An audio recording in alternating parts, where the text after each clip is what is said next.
Buonasera a tutti e bentornati a Liberamente, variazioni e scorribande qui su Radio Libertà. Allora va bene che il premier spagnolo Pedro Sánchez sta bene su tutto, è come il prezzemolo nell'alfabeto delle anime belle in queste ore. I compañeros italici probabilmente ne invocano il nome anche nell'intimità, non vogliamo sapere. Quello che sappiamo è che sicuramente la vetta del surrealismo filo Sanchez, del surrealismo pedrofilo, lo ha al momento è raggiunta dall'Arci di Roma, che ha costruito attorno all'immagine, all'effigie del nuovo eroe delle truppe progressiste globali una campagna e un volantino per il no al referendum. È meraviglioso, con la foto enorme di Sanchez, con scritto vota no al referendum e sotto un virgolettato di Sanchez che col referendum c'entra come il sottoscritto con la microfisica delle particelle. La domanda non è se siamo a favore degli ayatollah, la domanda è se siamo dalla parte della legalità internazionale e della pace. Quindi un virgolettato che a nostro giudizio è una solenne castroneria riferito alla guerra in Medio Oriente, all'incendio globale, non al referendum sulla giustizia italiana, ovviamente. Frase già di per sé delirante perché squalifica come diciamo entrambe illegali la macelleria islamica degli ayatollah e l'azione di Stati Uniti e Israele. E questo tema viene legato, non so con quale contorsione dadaista, al referendum e all'appello dell'ACI a votare no. Ma qual è la cosa bellissima, insuperata, insuperabile, credo, anche se non voglio sottovalutare loro signori, è che in Spagna c'è la separazione delle carriere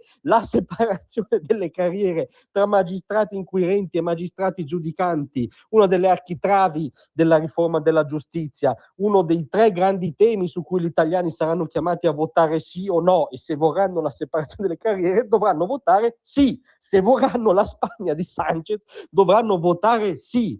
In Spagna, infatti, esistono due percorsi di formazione separati e distinti, uno per diventare giudice e uno per diventare pubblico ministero. Questo fin dall'inizio della formazione proprio, che avviene o presso la scuola giudiziaria o presso il centro di studi giuridici, ruoli definiti, percorsi definiti e differenti, luoghi di studi distinti e differenti.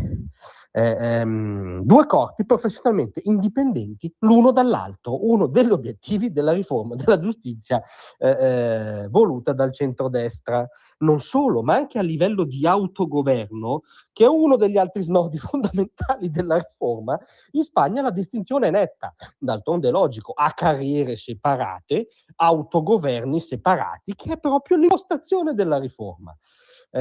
Non solo, ma la Spagna addirittura va oltre, diciamo, quello che viene tratteggiato nella riforma.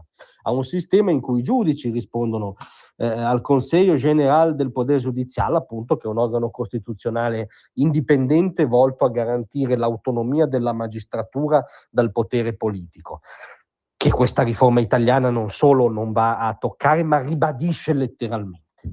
Mentre i pubblici ministeri in Spagna fanno capo alla Fiscalía General del Estado. Il vertice di quest'ultima, e qui veniamo alla ciliegina sulla torta dadaista dell'Arci, che è il procuratore generale, viene nominato dal re su proposta del governo, cioè il procuratore generale, vertice della Fiscalía General de Estado, a cui fanno capo gerarchicamente tutti i pubblici ministeri spagnoli, è una nomina che avviene su proposta del governo. Quindi c'è un nesso più stringente. In Spagna c'è, direbbero i fautori del no, questo assoggettamento bieco dei PM, in questo caso che là sono separati, quindi siamo precisi, dei PM all'esecutivo, cosa che la riforma Nordio non prevede. Quindi questa campagna, questo volantino dell'Arci, politici che arruola la Spagna di Sánchez nel fronte del no e aggiorna il concetto di autogol politico e fa molto ridere da un lato. Dall'altro ci dice che gran parte, non tutto per carità, ma il fronte più ideologizzato del no non chiede di votare nel merito, non gliene frega niente di migliorare, adeguare il sistema della giustizia ai canoni delle democrazie occidentali, fin quelle un po' scalcagnate come la Spagna, diciamo.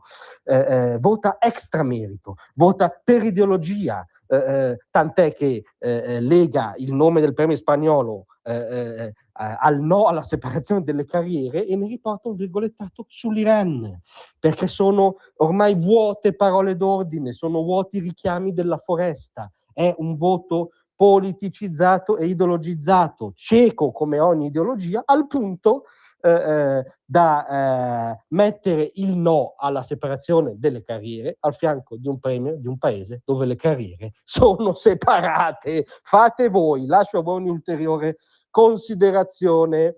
Grazie a tutti, a domani.